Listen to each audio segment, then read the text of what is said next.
एक ऐसी राज्य था जहाँ शांत और प्यार से भरा हुआ था। उसी राज्य में एक रानी और राजा हुआ करती थी। उन्हीं का 2 बेटा भी था। राजमहल के पास एक आम के पेड़ था।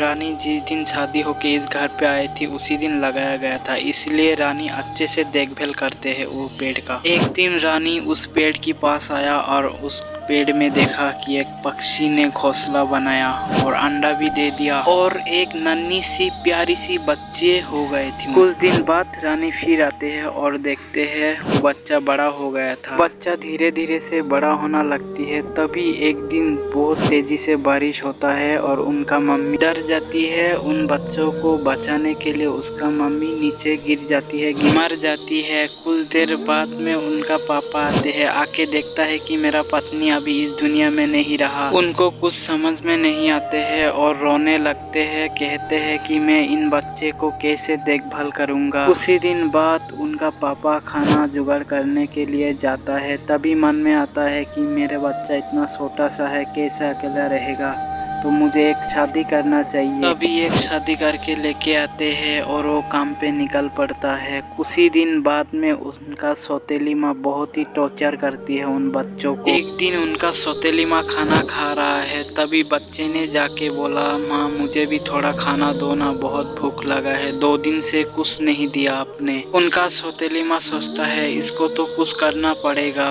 कुछ दिन बाद उनका पापा जब खाने का तैयार करने के लिए जाता है, तभी उनका सौतेली माँ ने उन बच्चों को तीर घुसा देती है पेट पर और उनको मार डालते हैं। जब बच्चे की पापा आती है, उनका सौतेली माँ ने कहती है कि देखिए कुछ शिकारी ने आया था, मुझे बूंदी बनाकर हमारा बच्चे को मार डाला।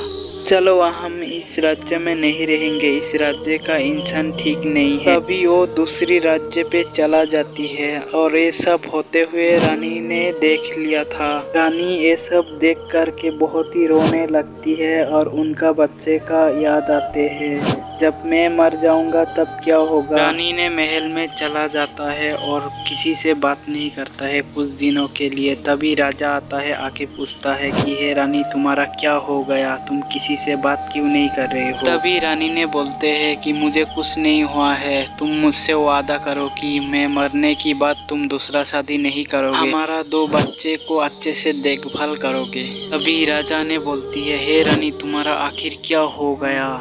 रानी ने बोलता है कि मैं जो बोला पहले वो वादा करो। तब राजा वादा करता है, तुम मरने के बाद मैं दूसरा शादी नहीं करूँगा। उसी दिन बाद रानी बीमारी की वजह से